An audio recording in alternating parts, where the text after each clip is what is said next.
In the endless deserts of northern Mexico, a boy once looked at the sky and saw more than clouds. He saw possibility, an open space where limits disappeared, and dreams could take flight. That boy would grow into a man who ruled the skies, and change the course of an empire. Our story begins in 1956, in the sun-baked town of Navolato, Sinaloa. Here, in a modest farming family, Amado Carrillo Fuentes was born. His father, Walter, worked the land with patience, while his mother, Aurora, raised their 11 children with hope and steady discipline. They taught them resilience, respect, and the value of hard work. But even as a boy, Amado was different. He was quiet, observant, and endlessly curious. While other children played in the dust, Amado would stop and stare at the silver streaks of airplanes crossing the sky. That fascination grew into an obsession. He once whispered to a friend, "Someday, I'll fly one of those, maybe even own them." Nobody believed him then. But destiny often hides behind the most impossible dreams.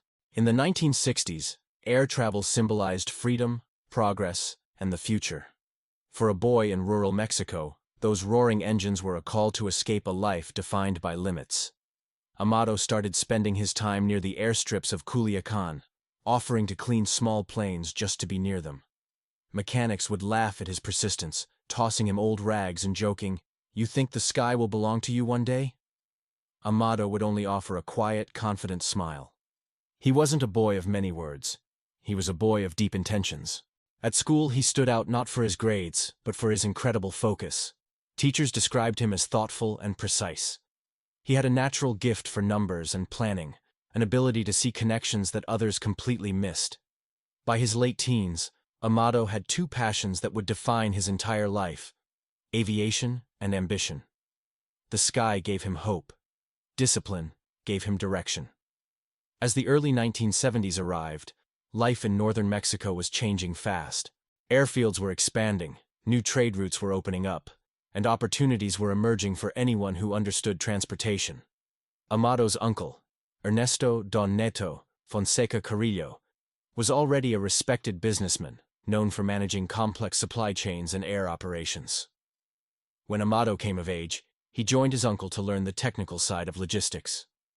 This was his first real step into a much larger world. He wasn't put in an office. He started right on the ground, inspecting planes, learning about cargo handling, mapping air routes, and studying international trade. Amado wasn't driven by the thrill of it all. He was driven by precision. Every flight, every schedule, every movement became part of his personal study. His uncle quickly noticed his unique dedication. While others were loud and impatient, Amado was steady and strategic. He was learning something far more valuable than just how to fly. He was learning how power is organized. By the mid-1970s, Amado had relocated to Chihuahua to expand his knowledge of aviation. He finally took flying lessons, studied aerodynamics, and built relationships with pilots and engineers. Maps became his favorite language. He memorized distances, refueling points, and weather patterns. Long before computers made it easy, he could predict the best flight times, understand radio signals, and optimize routes for maximum efficiency. When someone once asked him why he worked so hard, he replied softly, "Because the sky doesn't wait for anyone." This mindset transformed him from a simple pilot or manager into a master strategist of movement. He truly believed that success required not speed, but perfect timing. And that single belief would become the foundation of his entire life's work. During the 1980s, air cargo operations in Mexico became more sophisticated, and Amado was at the forefront of this evolution. He found himself managing vast networks of pilots, mechanics, and transport teams, who all depended on his accuracy and their trust in him. He treated logistics like a science. Every takeoff, every landing, and every route was calculated with military precision. Mistakes weren't punished, they were analyzed and learned from. He brought a sense of order to a world that had long thrived on chaos. Soon, people began to respect him for his calm leadership and sharp intellect. They started calling him El Señor de los Cielos, the Lord of the Skies. He earned this title not because he ruled with fear, but because he commanded the air with unmatched expertise. He didn't need to be loud or intimidating. His quiet confidence was more than enough. Under his direction, small, scattered operations turned into highly organized, efficient systems. For Amado, control wasn't about dominance. it was about perfection. Amado lived by 3 personal rules. First, stay invisible. He knew that real influence doesn't need to announce itself. Second, lead with discipline. He believed emotions cloud judgment, while structure maintains order. And third, build systems, not empires. A system, he reasoned, can outlive any single person. This quiet philosophy earned him respect not only among his workers, but also within local business and official circles, who admired his incredible efficiency. He learned to command authority through patience, not pressure. Those who met him described him as soft-spoken, polite, and exceptionally intelligent, a man who could read a room in seconds. He once said, "The difference between chaos and success is simply organization." Those words became his signature. Throughout his incredible rise, Amado remained deeply connected to his family. He supported his parents, helped his siblings find stability, and never lost touch with his home region. Later, he had 2 children, Vicente and Julian, and he provided them with a quiet, protected upbringing. His private life was a fortress, shielded from public view. Friends described him as calm, thoughtful, and deeply loyal to his loved ones. Even as his fortune grew, his manners stayed modest. He didn't flaunt his wealth. Instead, he invested in education, aviation, and legitimate businesses that created jobs in local communities. In every aspect of his life, Amado balanced his towering ambition with extreme caution. He was a man who understood that the higher you fly, the more carefully you must navigate the winds. By the late 1980s, many of Mexico's early air operations were facing restructuring and significant change. While others hesitated in the face of uncertainty, Amado saw opportunity. He quietly reorganized, creating new alliances, redesigning routes, and strengthening his networks. He built unbreakable trust with his pilots, technicians, and airfield owners, ensuring smooth communication and unwavering reliability. His leadership style was purely analytical. He was known for solving problems long before they could escalate into crises. Observers began calling him the Invisible Commander, a man who was rarely seen in public, yet influenced systems that stretched across entire countries. For Amado, power was never about putting on a show. It was about achieving absolute control through perfect coordination. By the end of the decade, Amado Carrillo Fuentes had become one of the most skilled and respected figures in air logistics across all of Latin America. He managed fleets, coordinated complex schedules, and oversaw operations that combined brilliant business sense with a true mastery of aviation. To the outside world, he remained an enigma, a figure who moved in the shadows, leaving behind stories of precision rather than fear. To his peers, he was living proof that intelligence and patience could achieve what brute force never could. The boy who once watched airplanes from a dusty field now owned them. He had turned his childhood fascination into an empire, quietly, methodically, and almost mysteriously. In the deserts of Sinaloa, a young dreamer had conquered the sky. But the air, as free as it seemed, carried its own storms. Every ascent has a price, and every dream, no matter how high it flies, casts a shadow. Power is not always taken by force. Sometimes it's built, quietly, patiently, like an empire of air. And in the heart of Mexico, one man was learning to make the skies his greatest ally. The 1980s marked a turning point in Latin America. It was a decade of shifting alliances, silent deals, and emerging networks. Amado Carrillo Fuentes was no longer the young pilot cleaning airstrips. He had become a strategist, a man who understood that control of the skies meant control of everything below them. He started spending more time in Chihuahua and Ciudad Juarez, right where trade routes meet the U.S. border. This region was a strategic gateway, a crossing point of business, influence, and immense opportunity.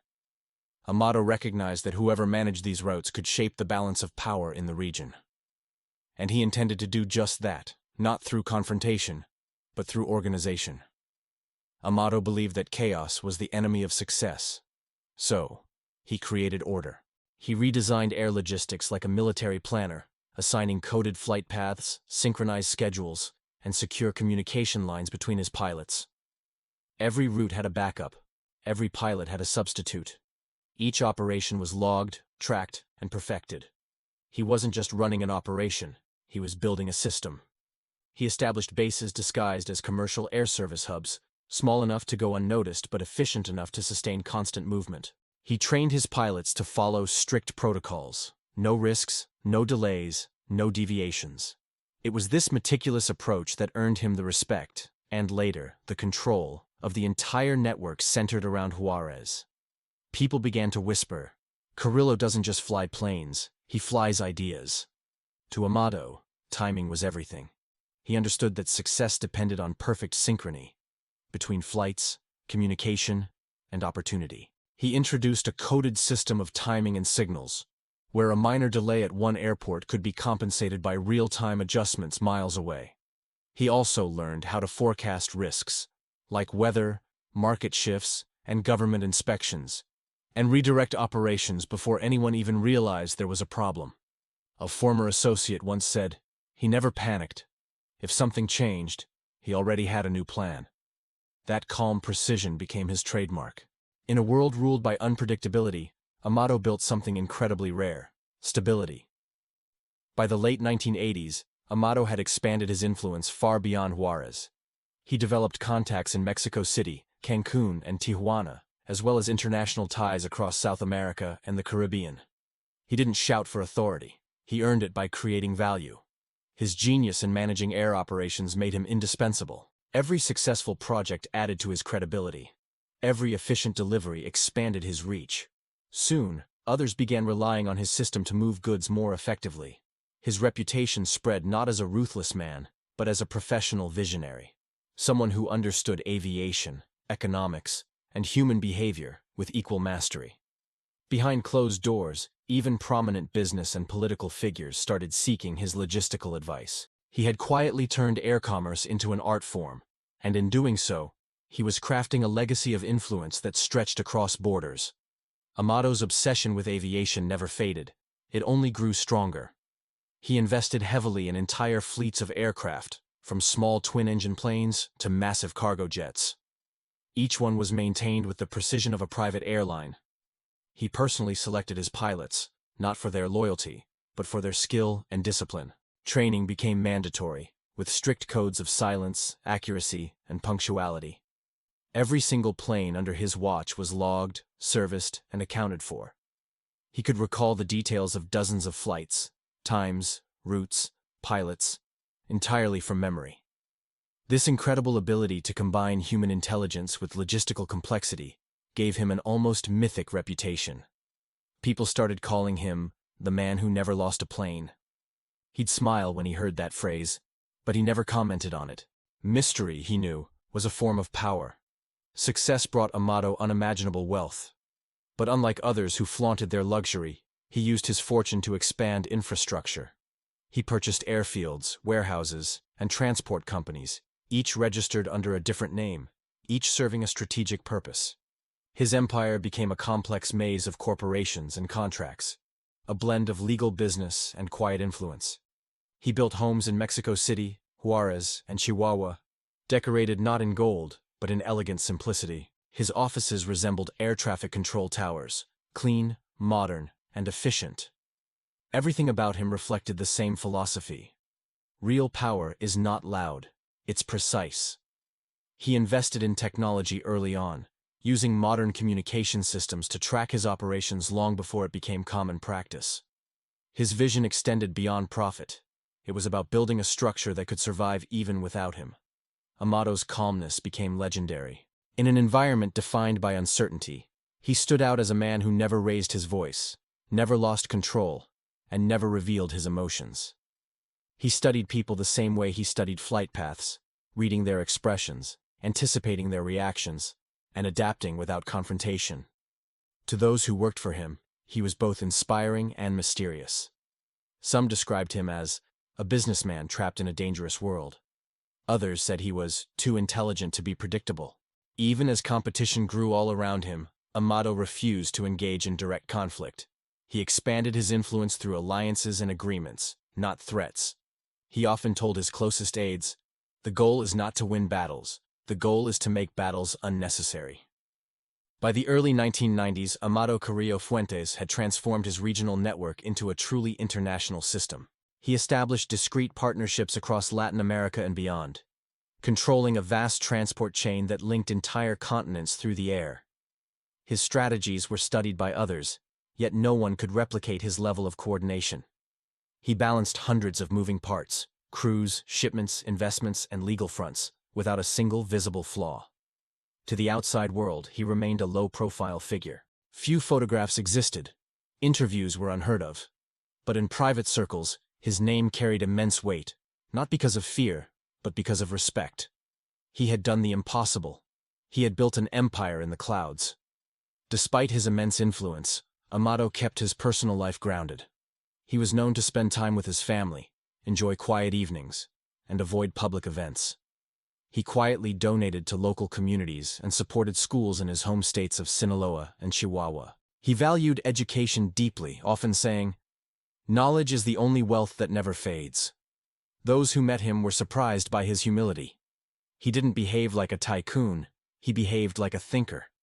He avoided luxury that attracted attention, preferred small gatherings, and was always courteous, even to those far beneath his rank. Yet, despite his outward calm, there was a growing unease, a feeling that his empire had become too vast, too perfect, too visible to go unnoticed forever. Amado understood that even the sky, with all its openness, carried storms hidden in silence. He had mastered the air. He had turned logistics into legend. But the higher he flew, the closer he came to the thin line between genius and obsession. For every man who rules the skies, there comes a day when the clouds begin to close in. Have you ever heard of a corporate CEO who ran his company from the shadows, whose product moved through the air with the precision of a Swiss watch, and whose nickname became a legend? This isn't a story about Silicon Valley or Wall Street.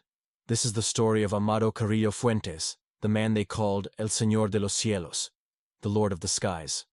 By the early 1990s, Amado had revolutionized his industry, but he never called himself the Lord of the Skies. In fact, he hated titles. Yet, the name stuck, because it was so fitting.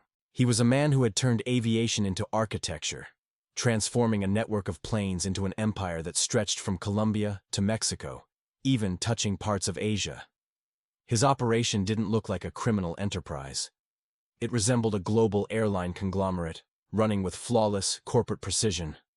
Imagine his offices, not filled with muscle, but with minds. The walls were covered with flight maps, meteorological charts, and complex logistical plans.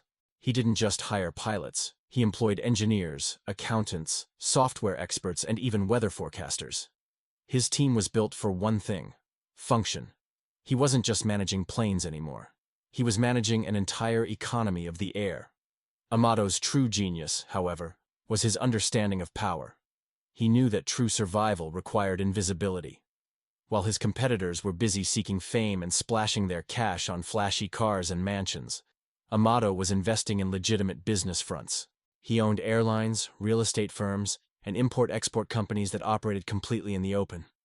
His financial records were perfect, his operations were quiet, and his personal lifestyle was surprisingly modest for a man of his immense wealth. Those who met him didn't describe a fearsome kingpin. They described a polite, soft-spoken man who seemed almost academic. He preferred talking about aircraft technology and market dynamics over small talk. He once told a close associate a line that defined his entire philosophy: "The real strength of power is when nobody knows where it begins or ends." Every move he made was guided by this principle. He built a system so vast and self-sustaining that he could have walked away, and it would have kept running on its own, like an autonomous machine humming silently in the clouds. To expand his empire, Amado started forging quiet international partnerships. He built ties with legitimate aviation companies and private charter services all around the world. Through these legal channels, he could acquire planes, spare parts, and world-class maintenance. He had experts from different countries working together under coded contracts. On paper, every transaction was clean, every payment documented. But underneath it all were layers upon layers of anonymity. His greatest skill was making the incredibly complex look simple. To governments, he was just another successful logistics entrepreneur. To his inner circle, he was the visionary who could turn a dusty airfield into a global empire. He mastered the delicate balance between being visible enough to avoid suspicion, but distant enough to remain completely untouchable.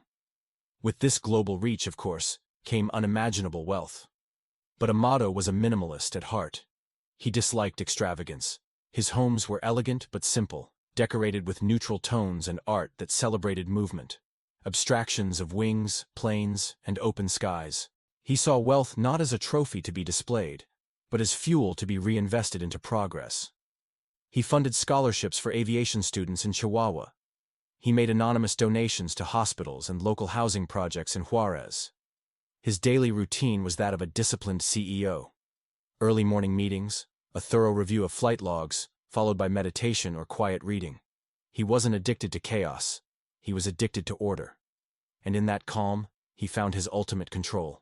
His air fleet grew to legendary proportions. Rumors whispered of over 300 planes, a mix of private jets and commercial aircraft. But the number didn't impress him. Efficiency did. Each plane had a specific role, a designated route, and a strict schedule. He tracked his entire fleet using custom-coded software, years before digital air traffic management became standard.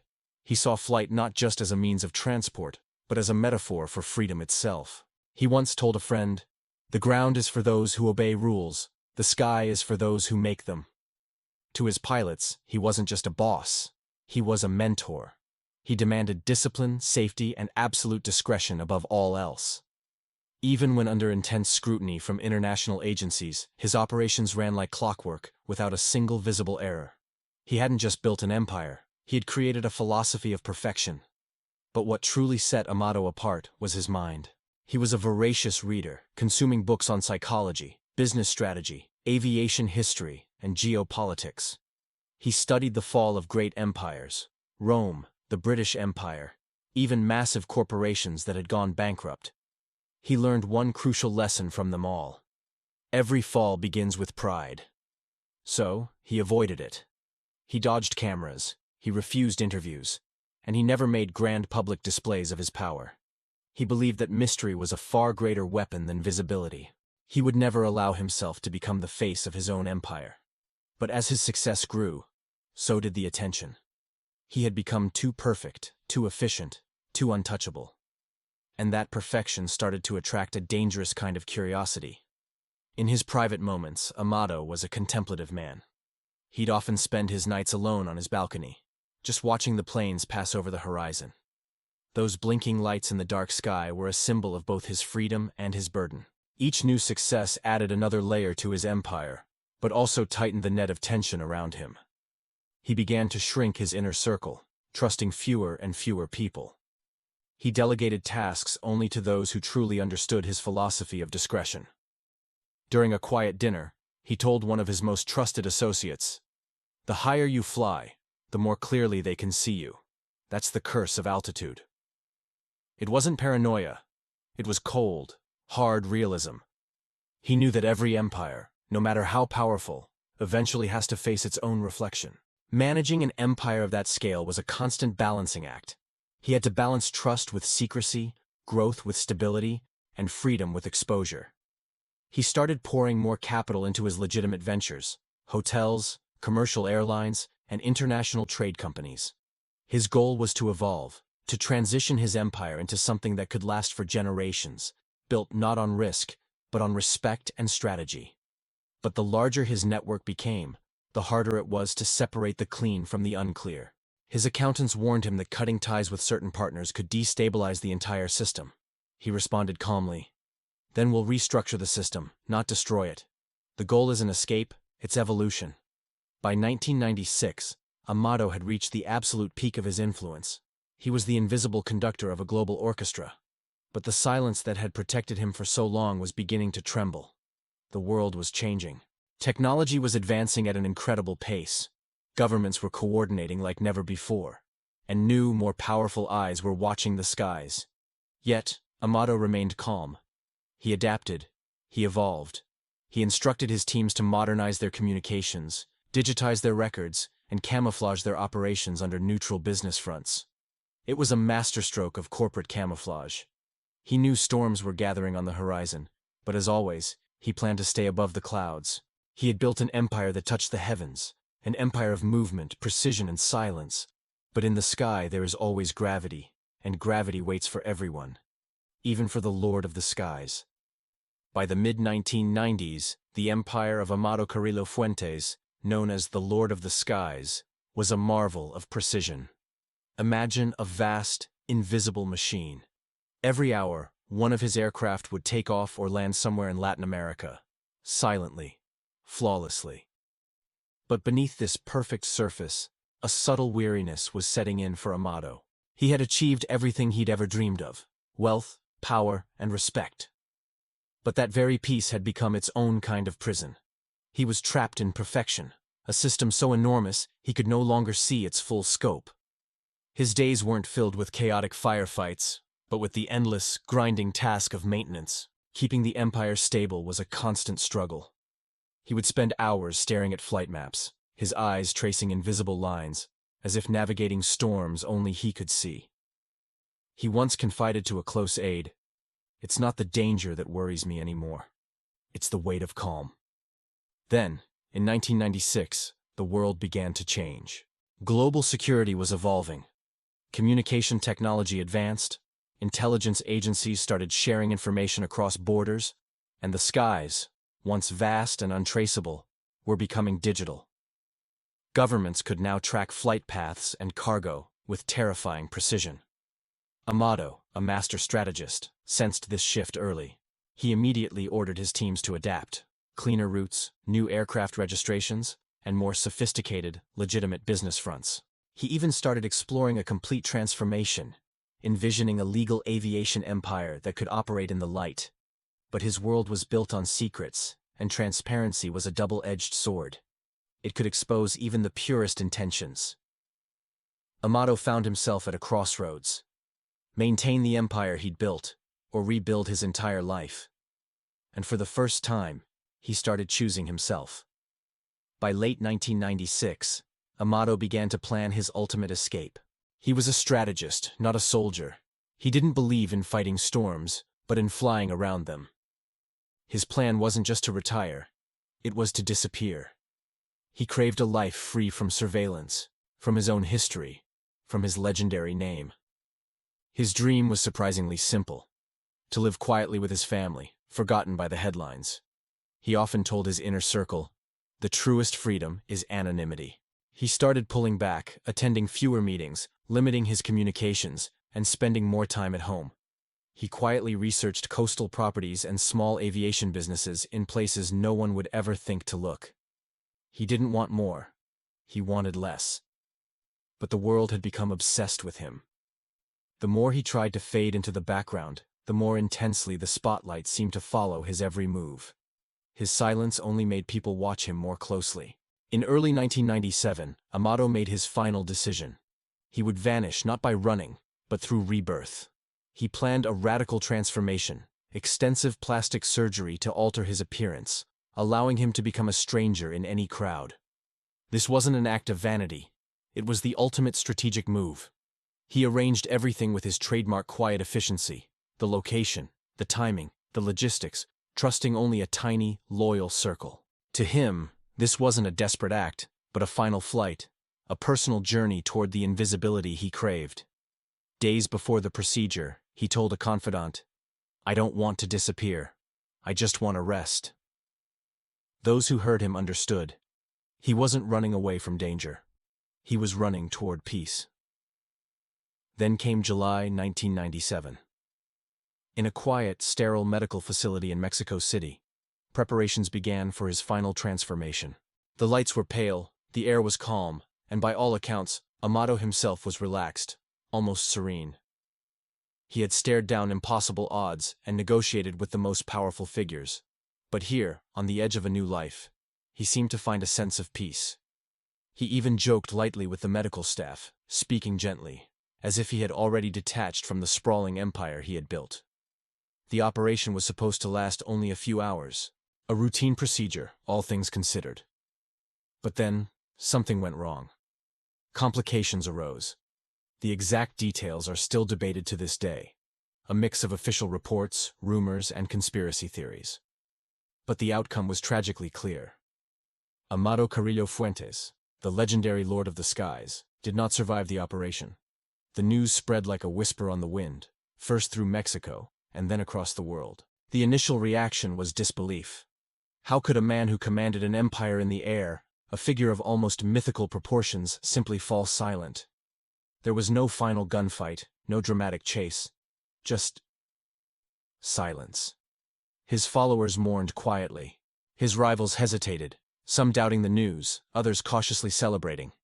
The media erupted with questions. Was it really him on that operating table?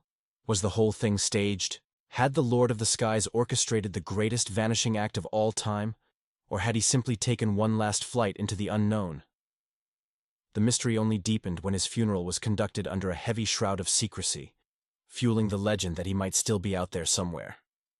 In the days and weeks that followed, a different picture of Amado began to emerge. People who knew him spoke not of his power or wealth, but of his incredible discipline, his sharp intellect, and his surprising restraint. He wasn't a man of chaos, they said, but of calculated calm. He avoided the spotlight not out of fear, but as a core tenet of his philosophy. True success required silence. One journalist aptly described him as the quietest storm Mexico ever saw.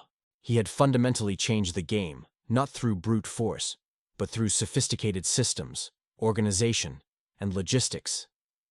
His story became a paradox, a man who conquered the skies not with thunder, but with quiet precision.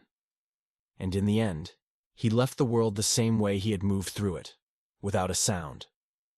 Years later, the legend of Amado Carrillo Fuentes continues to evolve. His vast empire dissolved, but his methods left an indelible mark. His innovative approach to logistics, secrecy, and efficiency reshaped how global operations, both legal and illicit, were understood.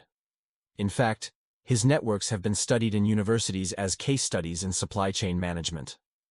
Business analysts quietly admired his operational genius, his almost mathematical grace in managing immense complexity. He became a symbol, not of crime or rebellion, but of a certain kind of brilliance, a reminder that immense power can exist in stillness and silence. Even today, in the deserts of Chihuahua, some locals say that on quiet nights when the moon is bright and the wind is just right, you can still hear the faint hum of engines high above, a spectral fleet flying across the stars. Not a symbol of crime, but of a man who turned the sky itself into his destiny. In the end, every flight has a destination. Some end on the ground, others fade into the clouds. But legends, they never land. In the days after Amado Carrillo Fuentes' death, Mexico awoke to a strange sort of quiet. News outlets scrambled, plastering his face on every screen, calling him the Lord of the Skies. Governments issued formal statements, trying to frame a narrative. But the people, the ones who lived along his invisible highways in the sky, the ones who worked in the quiet periphery of his world, they said very little. For them, he wasn't a caricature from a headline. He was a whisper, a mystery that had simply passed through their lives. Children would remember the low hum of distant planes cutting through the night. Families would recall anonymous donations that built schools and paved roads, projects completed without a single signature claiming credit. His presence was like the air itself, unseen yet undeniable. To them, Amado wasn't just a man, he was an atmosphere. With the king gone, the empire he built began to dissolve, but not in the way you'd expect. There were no dramatic power struggles or bloody takeovers. Instead, it unraveled through silence. His vast, intricate network, so reliant on his personal touch and clockwork precision, slowly came undone. Meetings lost their rhythm. Complex logistical systems lost their symmetry. Without its master pilot, the machinery of perfection simply ground to a halt. Yet, it was in this very collapse that the true genius of his design became visible. Investigators who spent years untangling his operations were left astonished. One analyst famously remarked, "He ran a global enterprise that was more efficient than most multinational corporations, and he did it all without public recognition." That single statement transformed Amado from a shadowy figure into a case study in strategic brilliance. Years later, his story began to appear in the most unexpected of places: university classrooms. In Latin America, and even in parts of Europe, professors of business and systems theory started dissecting his methods. They studied how his empire moved immense resources across continents with a staggering combination of discipline, decentralization, and unwavering trust. He wasn't just leading people, he was designing self-sustaining processes. His life became a textbook example of what human intelligence, when freed from conventional rules, could achieve, even when its purpose remained shrouded in secrecy. A concept emerged in these academic circles known as the Carrillo Principle. It stated, "If you can build a system that works without you, you have built something greater than power. You have built a legacy." For Amato's family, the years that followed were defined by a profound and deliberate quiet. They receded from the public eye, seeking a life far from the blinding spotlight that had once chased their name. In the few interviews they granted, always rare and brief, they spoke with a measured respect and restraint. To them, he was not the myth, not the headline. He was a father, a brother, a man who worked with relentless tirelessness. He believed in structure, loyalty, and above all, a deep, abiding calm. His children went on to pursue education and legitimate business, embodying his core value of discipline over empty display. Even decades later, they meticulously avoided nostalgia and controversy, fiercely protecting the silence he had so carefully constructed in his own life. It was, perhaps, his greatest gift to them, the lesson that true peace is found not in fame, but in distance. As the years turned into decades, the story of Amato Carrillo Fuentes began to transform. The man became a legend. Books were written, documentaries were filmed, and his character appeared in popular TV series, dramatized in art, music, and cinema. He was portrayed as both a visionary and a ghost, a genius and a phantom. But no matter how sensationalized the depiction, every version circled back to one unshakable truth. He was a man of precision, not of pride. Unlike so many others in his world, he never sought the camera. He never flaunted his wealth or boasted about his influence. He existed in the margins, always quiet, strategic, and impeccably composed. And in a strange twist of fate, that very restraint made him more powerful in memory than he ever was in life. His legend slowly shifted from a story about crime to a story about control, intelligence, and the enduring power of enigma. Today, aviation experts and business analysts still reference Amato's story, not as a form of glorification, but as a profound lesson in systems, secrecy, and human psychology. He proved that true influence doesn't always roar. Sometimes, it whispers. He demonstrated that power could be wielded with discipline, timing, and silence, not just with loudness and aggression. He showed the world that an empire could be run with cold intellect instead of hot-headed intimidation. But his rise and fall also taught a critical lesson: that brilliance without balance ultimately leads to exhaustion, and that power without peace is never a sustainable prize. He once told a close associate, "The sky is not freedom, it's responsibility. You can't live there forever." That single line became a haunting reflection of his entire journey, from a young dreamer in Sinaloa to a lonely legend in the stratosphere. To this day, the name Amato Carrillo Fuentes drifts through history like a contrail across a fading sunset. The myth lives on. Some whisper that he faked his death, that he's living under a new identity somewhere remote and peaceful. Others believe he truly left the world on that operating table, finally free from the gravity of his life and the weight of his fame. But wherever the truth may lie, one thing is certain. He fundamentally changed the idea of what power could look like. He proved that ultimate control isn't about domination, it's about orchestration. He showed that the sky isn't conquered by force, but by vision. His name remains both a whispered warning and a subject of intense study, a paradox of silence that still echoes across time.